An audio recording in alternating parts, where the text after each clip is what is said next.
Okay. Part of what I do, part of my rhetoric when I'm trying to push Trey Lance into the game is reminding people that he's not just the first round pick this year. He's 4 picks. The Niners spent 4 picks on him. One this year, couple next year, and another first round pick the year after that. And you say enough is enough. So go ahead, tell me why. Okay. And I guess in this, I'm criticizing you I because can take it.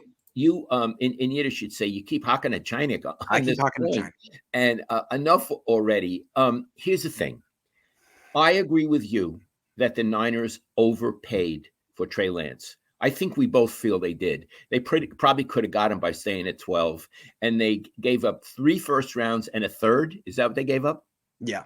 4 draft picks. I mean, they've cut into their future considerably, and they're not using him. I understand. Yeah. So what's the logic? You pay this much and you don't use him. To me, that's a draft day topic, and it's a training camp topic. For me, it doesn't matter what they paid for him.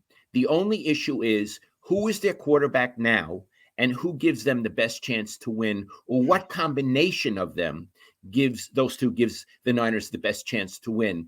But how much they paid for him doesn't matter.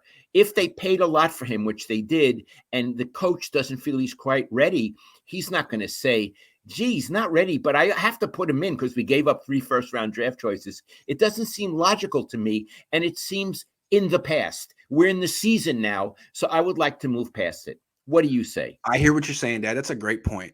I just want to say that I do have some experience covering football too. And from what I remember, anytime a team's first round pick isn't playing, that's weekly news. That's what? Like weekly news. Well, I remember 2012 when AJ Jenkins didn't play every week and he was inactive. That was a story. It was a sidebar every time. And Harbaugh had to answer questions about why is AJ Jenkins not playing? Is he getting better? Is he going to play soon? That's your first round pick. You have no plans to play. The point is, it's hard enough to win a Super Bowl in the NFL. It's really hard if you're going to do it without a first-round pick that year because there's other teams that have first-round picks. The Niners are a very good team, and they're trying to keep their core together from 2 years ago. Other teams are getting better. And the Niners have their first-round pick on the bench like they don't need him. And it doesn't make any sense. You traded up because you're unsatisfied with your quarterback. Now you're saying, actually, we like him. Just kidding. We like the quarterback, and we like him so much that we're not even going to really spend any time developing this guy. If he's good down the line, great. If not, we like Jimmy, no problem. And it's just a luxury that we could afford because we're just so darn good. But I hear you. I can stop hawking at Chinik. No, you can do what you want. I'm trying want. to remind the Niners, as a quality control guy, that you gave up the family jewels for this guy. The family, you gave it all up. And you're trying to act like, well, he's just a rookie. He's just a draft pick. And, it's Jimmy's team for now. And if Jimmy takes us to the Super Bowl, then that's great. No, Jimmy's not going to be here next year. And I don't see how playing Jimmy all year makes it easier to transition to Trey Lance at that point. Now you just got a guy who hasn't played in 2 years. How do you go to him then? Okay, let's say this. I understand wanting them to play a first-round draft choice. Yeah. I do. But how much they gave up for him is no longer relevant to me. Okay. The case you just made is play the first-round draft choice. You didn't say, but they gave up 4 draft choices for him. So it's that part of the argument that I find no longer relevant, what they paid for him. Okay, let me try to use him is relevant. Let me try to make the case for the importance of long-term development. Short-term is good, long-term is equally important, and they have to have a plan to develop Trey Lance. And I understand that there are certain things you can work on in practice, but the guy only played 1 season in college. He didn't play last year. It seems like he needs playing time, and they got to figure out. This is their problem, Dad. We didn't trade up for Trey Lance. You trade up for Trey Lance knowing he didn't play last year. You'd think there'd be some type of plan to bridge that playing time gap, but the Niners right now are acting like we can't think about the long term right now. We have to think about short term only. Well, I don't think you can do that when you brought on this this project on yourselves. You brought this on yourself. All right. Yeah. Now, he did play against Detroit. As I say, I don't think he should have played against these Philadelphias. We'll see what they do against Green Bay. My feeling is they're going to please both of us, that there are going to be packages for him, and you'll be pleased. It just seems to me that the first time they let him do a play action deep throw, the defense won't expect it. It's almost, unless he misses it, like, Nick Mullins missed some throws last year. it's a gimme. When use it when you want it. Use it. It's a gimme touchdown. It's a quick 6. Let's take some questions and then get back to our show. Angelic Ambition says, do you think Kyle could be holding off our new weapons for later in the season so he doesn't show his hand too early in the season? I think he is holding off till later in the season, but it's not a question of not showing his hand. He'll do whatever he needs to do to win. I don't think anymore it's a question of withholding things. If he were withholding things, he's nuts. Yeah. I think it's just because people look at the offense and say, where's the creativity, Kyle? People really expect greatness from Kyle Shanahan, and the last 6 quarters have been pretty tedious for his offense. Xavier says, have you guys discussed the Raiders releasing Nevin Lawson? Would probably be better than Dante Johnson. I'm sure the Niners, if they're interested, they'll get him. I mean, they're scraping the bottom of the barrel for corners. I don't really have an opinion on Nevin Lawson. Maybe my dad does. Sean O'Leary says this debate isn't a debate for me. Jimmy is a limited quarterback that the Niners have to game plan around. Healthy amounts of handoffs and screens. Kid can do that. Plus throw down the field and run. My dad seems to think that you can't just assume that he can do anything, that he can come in and totally blow it. I don't think you could. Listen, I'll make another point. This is a very interesting discussion, and I appreciate these comments. A lot of those rookie quarterbacks played last Sunday. They did. And a lot of them stunk up the joint. Yeah, they did. They did. Right? The one who didn't stink was Mac Jones, who was okay. Yeah, but I mean, a lot of them, they come in with tremendous potential. They do.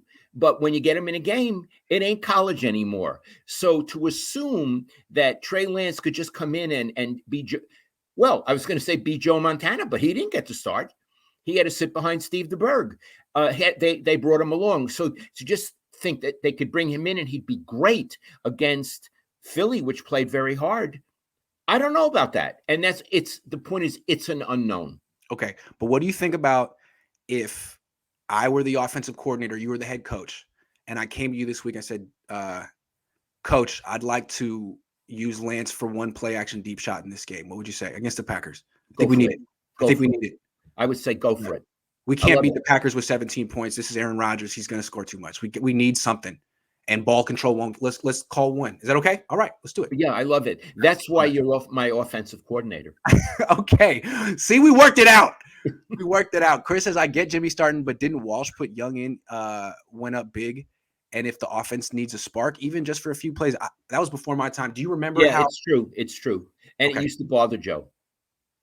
But it's what Walsh didn't matter if it bothered Joe. From Walsh's perspective, he needs to develop Young. That's something that he needs to do. And also, he's a weapon. He's a hell of a freaking athlete, good football player. Double B Studio says Shanahan has his best plays saved for the division games and doesn't want to show them yet, relying on basic football to beat non-division teams. That's possible because the offense the last 2 games has been pretty much like vanilla Niners offense. I could see that. I don't know. You say he doesn't think that way. I don't think coaches think that way. I think he's got a new idea then. They game plan for every game, and they don't say, I'm going to game plan it to only score 17 points. I don't think they game plan like that. Yeah. Seth says the Hawks only scored 17 on them the last 2 times. On who? On the Packers? I don't know who you're talking about. Sorry. WB Studio says Michael Irvin has the Niners giving the Bucks the hardest time in the NFC, and Stephen A. picked the Rams. It's too early to tell until bye week, but momentum? Have you watched the Rams at all? Have you seen them? I've seen highlights. But wait a minute. This Stephen A., who is he? He's the guy on ESPN that yells. Steve Smith? Steve Smith? Yeah. He used to write for the Philadelphia Inquirer, right? That's right. Yeah, Jimmy Jenks was his editor. Okay. Well, let me ask you a question. I've never met the guy. Does he know a lot about the NFL? No. Isn't he more, isn't he more of an NBA guy? I would say so. Yeah. So, you get these people, and Steve, God love you. I'm sure you're a very nice person. But I get these people, they have opinions. Have you ever seen him at a 49ers game? No. And this other one, hold on. This other one, Cowherd, he's always talking about what the Niners are going to do. Yeah. Has he ever been to a Niners game? Never seen him. Has he ever been to a practice? Oh, no. Has Steve Smith, has he ever been to a practice?